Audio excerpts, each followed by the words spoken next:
Mega TV நேயர்களுக்கு வணக்கம். பெண்கள்.com நிகழ்ச்சியில் சுபகிரகம் பகுதியில் அனைவரையும் சந்திக்கிறதுல மிகவும் மகிழ்ச்சி. இன்றைக்கி நம்ம இப்போ பொதுவாக ஒரு வீட்டில் நிறைய பூஜைகள் எல்லாம் பண்ணுறோம். ஒரு சில சமயத்தில் நம்ம வீடு வைப்ரேஷனுக்காக யாகங்கள் எல்லாம் பண்ணுவோம். இதில் இந்த ஹோமங்கள் வீட்டில் நம்ம பண்ணும் பொழுது யாகம் அப்படிங்கிறது ஒரு பெரிய அளவில் பண்ணுறது, ஹோமம் அப்படிங்கிறது நம்ம வீட்டில் சின்னதாக பண்ணிக்கிறது. இந்த ஹோமங்கள் வீட்டில் நம்ம பண்ணும்பொழுது நமக்கு ஏற்படக்கூடிய பயன்கள் எல்லா விஷயத்துலையுமே நம்மளுடைய வேதங்களில் நமக்கு ரெமெடி சொல்லாத அந்த விஷயங்கள் இல்லவே இல்லை. இதில் ஹோமங்கள் எந்த அளவுக்கு நமக்கு பயன் தரும் அப்படின்னு பார்த்திங்கன்னா, ஒரு உடம்பு சரியில்லை அப்படின்னு சொன்னால் அதற்கு உடனே நம்ம தன்வந்திரி ஹோமம் பண்ணலாம். நல்லா இருக்கணும், அந்த பில்டிங்கே நல்லா இருக்கணும். அங்கே இப்போ ஒரு ஹாஸ்பிட்டல் இருக்குது, நிறைய பேர் உடம்பு சரியில்லாதவா வரவங்க நிறைய பேர் அங்கே இறந்து போகிறாங்க அந்த ஹாஸ்பிட்டலில்.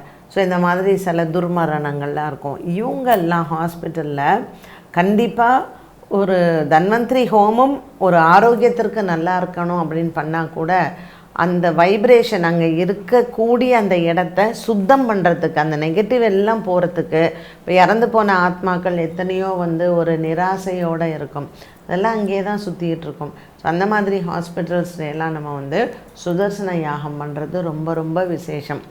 இந்த சுதர்சன யாகம் பெரிய அளவுக்கும் பண்ணுவாங்க. சக்கரத்தாழ்வாருக்காக பண்ணுறது தான். சுதர்சன ஆழ்வாருங்கிறவர் யார் அப்படின்னு கேட்டிங்கன்னா, மகாவிஷ்ணு கையில் இருக்கக்கூடிய சக்கரம் தான். ஸோ சங்கு சக்கரம் ரெண்டுமே பெருமாள் கையில் வச்சுட்டுருக்கார் இல்லையா. இது ரெண்டுத்திற்குமே தனித்தனி சிறப்புகள் உண்டு. ஸோ சக்கரத்தாழ்வார் எப்படின்னு கேட்டிங்கன்னா, மகாவிஷ்ணுவினுடைய அந்த ஆயுதத்தில் சங்கு சக்கரம் அப்படிங்கிறது அவர் ஆயுதம் ஏந்தின்னு இருக்கார். இந்த சக்கரம் அப்படிங்கிறது மகாவிஷ்ணு தன்னுடைய பக்தர்களுக்கு எப்போ ஒரு ஆபத்துன்னு தெரியுதோ அந்த சக்கரத்தை அவர் யூகம் பண்ணுறார்.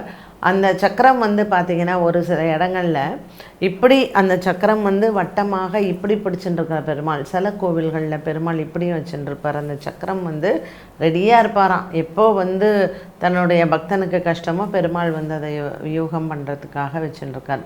ஸோ இந்த சக்கரத்தாழ்வார் அப்படிங்கிறவருக்கு 12 திருக்கரங்கள் உண்டு. அண்ட் அவருடைய அந்த மந்திரங்கள் காயத்ரியே ரொம்ப விசேஷமானது. ஸோ இந்த சக்கரத்தாழ்வாரை நம்ம இந்த சுதர்சன ஆழ்வாரை வணங்கிறதுனால நமக்கு கிடைக்கக்கூடிய பெனிஃபிட்ஸ் என்னென்னா, ஒரு தனி பலம் ஒரு மனிதனுக்கு வரும். அது உடல்லையும் வரும், மனதளவுலையும் வரும். எந்த மாதிரியான ஒரு சிச்சுவேஷனையும் சமாளிக்கக்கூடிய தைரியத்தை சக்கரத்தாழ்வார் நமக்கு கொடுப்பார். ஸோ ஒரு மனிதன் ரொம்ப கோழையாக இருக்கான், எதற்கெடுத்தாலும் அவனுக்கு பயம், ஒரு பிரச்சனையை அவனுக்கு எதிர்கொள்ள தெரியல அப்படின்னா அவங்கெல்லாம் கண்டிப்பாக சுதர்சன காயத்ரியை சொல்லணும். ஸோ இந்த சுதர்சன ஹோமம் அப்படின்னு சொல்கிறது இந்த சக்கரத்தாழ்வாரை நம்ம அந்த ஹோமத்தில் ஆவாகனம் பண்ணுறது தான். எந்த ஒரு ஹோமத்துக்குமே என்ன பண்ணுவாங்க பொதுவாக அப்படின்னா, முதல் நாள் சாயங்காலம், இப்போ மற்ற நாள் கார்த்தால தான் ஹோமம் பண்ணுவாங்க, முதல் நாள் சாயங்காலம் என்ன பண்ணுவாங்கன்னா, எத்தனை ஆவர்த்தி அந்த இப்போ நம்ம ஒரு ஹோமம் பண்ணும் பொழுது ஒரு நீங்கள் பார்த்துருக்கலாம், இப்போது நிறைய இந்த சின்ன சின்ன அந்த மரக்குச்சிகள் இருக்கும், சமித்து அப்படின்னு சொல்லுவாங்க.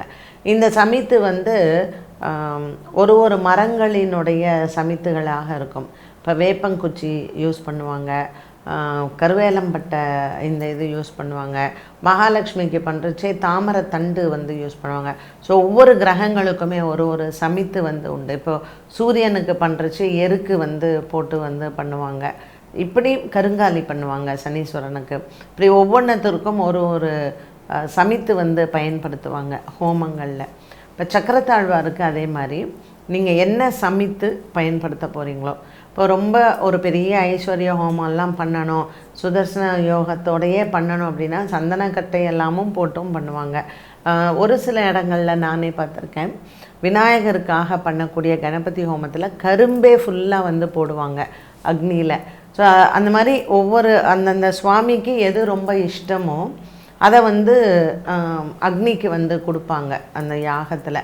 ஸோ அந்த சுதர்சன ஹோமம் பண்ணும்பொழுது எத்தனை ஆவர்த்தி அவங்க பண்ண போகிறாங்களோ, இப்போ 108 பண்ணுவாங்க, 1008 பண்ணுவாங்க, 1008 பண்ணுவாங்க. அத்தனை வாட்டி அந்த ஜபம், அந்த சமித்துக்கு ஃபஸ்ட்டு அந்த ஜபிச்சு அதை வந்து உரியேற்றி வச்சுப்பாங்க.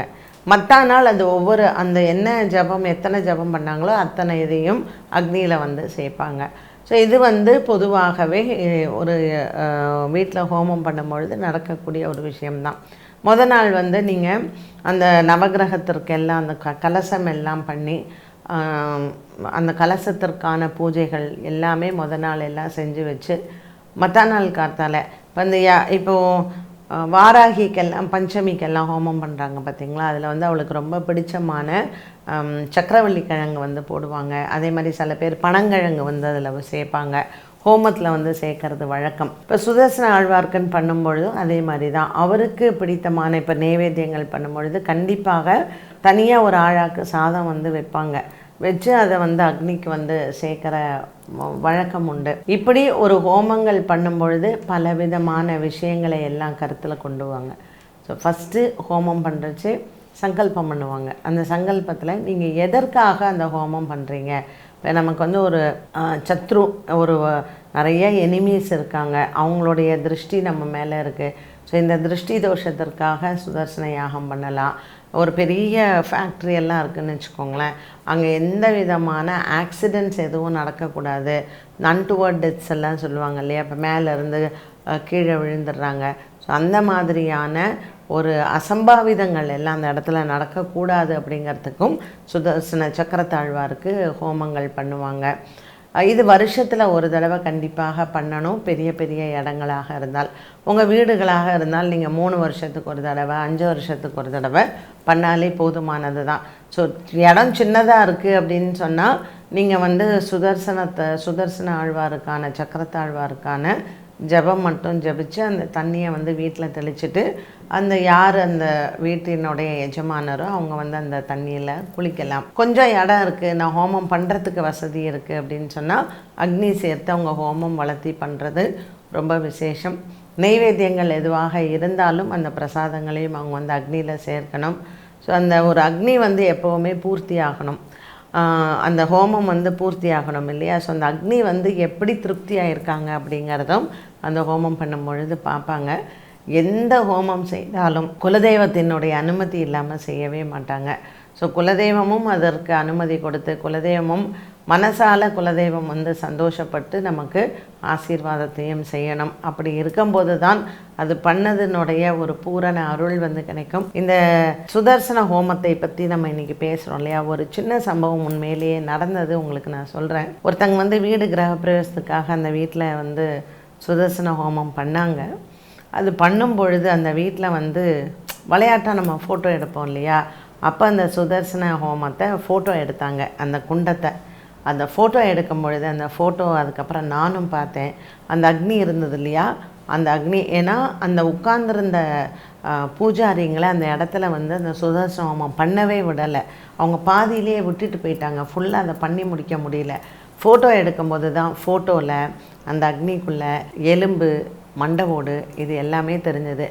அந்த வீட்டை யார் வாங்கினாங்களோ அவரும் கொஞ்சம் ஒரு 3 மாதம் 4 மாதத்தில் இறந்தும் போயிட்டார் அந்த வீடு வாங்கி.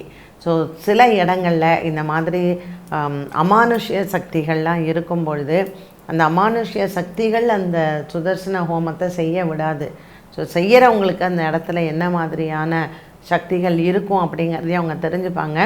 ஒரு இடத்துல தெய்வ சக்தி வருவதற்கு சுதர்சன ஹோமம் நிச்சயமாக நமக்கு பயன்படும். அது மட்டும் இல்லை, அங்கே இருக்கக்கூடிய தீய சக்திகளையும் விரட்டி அடிக்கும். என்ன நேயர்களே, இன்றைய பெண்கள்.com நிகழ்ச்சியில் சுபகிரகம் பகுதியில் சுதர்சன ஹோமத்தினுடைய பயன்கள் என்ன, இது எதற்காக ஒரு இடத்துல செய்கிறோம் அப்படிங்கிறத பார்த்தோம். மீண்டும் சந்திக்கும் வரை நன்றி, வணக்கம்.